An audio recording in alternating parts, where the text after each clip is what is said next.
Welcome to Focus on Design, a monthly feature in Flowers and Magazine.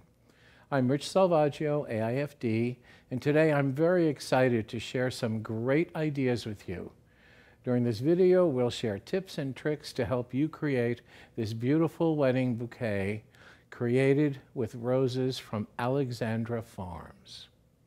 This video is being brought to you by Alexandra Farms, growers of premium garden roses, beautiful and fragrant varieties which are hand-cut and hand-packed. Alexandra Farm roses are sold through select importers and wholesalers. Before we begin our hands-on project, I'd like to show you some beautiful product from Alexandra Farms. The first flower I want to show you is called Caramel Antique. It's a vanilla color, which is really, when the bride wants ivory, it can't be any more perfect. It's very romantic, darker in the center, lighter on the outsides. But it's certainly got a heavy petal count. It's great for vase work. The second one I want to show you is right here in front of me. It's called Pink Piano. And Pink Piano is quite beautiful too. All of them are beautiful. But this one, the stem comes with the side spikes, and the cup has that very deep, saying round shaping. It's striking medium pink, like strawberries and cream. It will last as long as a hybrid tea rose, so it's great for everyday work. And it usually always comes with the side shoots because then it looks more like a garden look.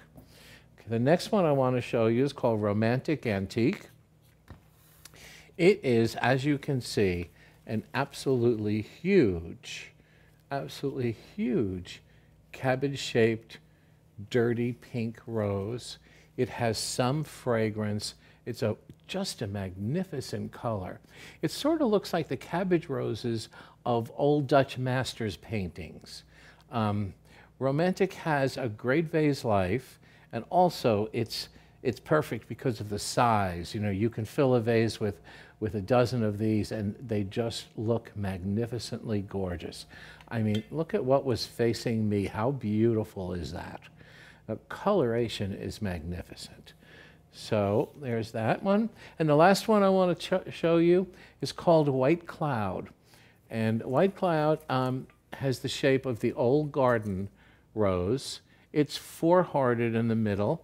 And if you see how it almost has a cross in the dead center, and it has four segments of the rose. It's the four-hearted cup shape. It's bone white color, and it will open all the way if you are patient, because it's about a 10 to 12 day vase life. So they couldn't be more gorgeous, and I can't wait to start working on our project. The very first step in creating a bouquet in a bouquet holder is to use some form of greenery to cover the plastic back of the bouquet holder. So I've used Xanadu leaves. They're glued on with Oasis instant glue and adhesive, and they are in the bouquet and ready to start adding flowers. The next step in making the wedding bouquet will be to sort of outline the shape that we're planning on. And so I usually like things like lily grass, because you can make a shape, but it still has some flow to it. So that's going to come down. That's going to sort of be on the way to the end of the bottom of the bouquet.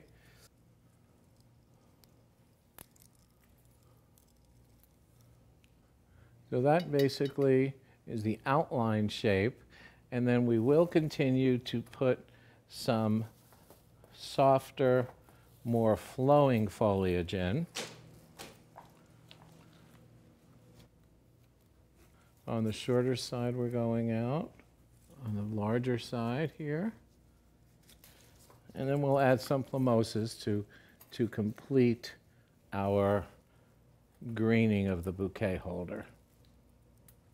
Now that we've established the shape of the bouquet, and it is a very large bouquet, we're going to start outlining with our roses.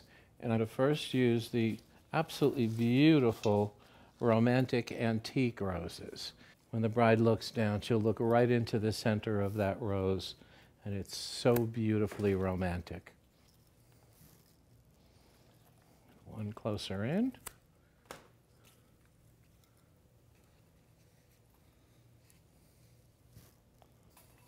And as you can see, that's the first outlining of the bouquet in roses to give you the width, height, and depth of the bouquet and the length of the bouquet. Our next addition are going to be the most beautiful, gorgeous smelling Princess Miyuki. And this is one of the most asked for rose for weddings. It is, first of all, it's beautiful. It has an enormous petal count, and it is very, very long lasting. At this point, it's kind of fill in the dots, and you start finding the largest spaces in your bouquet, and you start putting in the roses. And I think that would be about the end of that color. We're now going to continue adding some caramel antique, which is this yellow tone, and some pink piano, which are the ones that have the little side roses to them.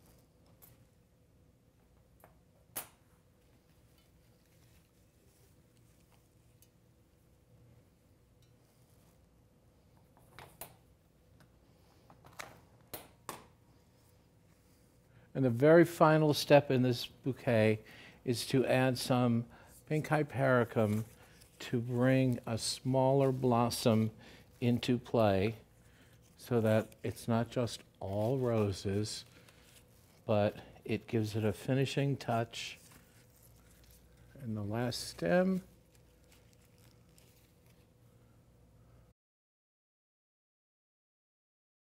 Thanks for joining us. You can find more free step-by-step videos on our website. Just go to Flowers and, that's Flowers, A-N-D, magazine.com, and click on the digital library link at the top of the page. We look forward to having you visit.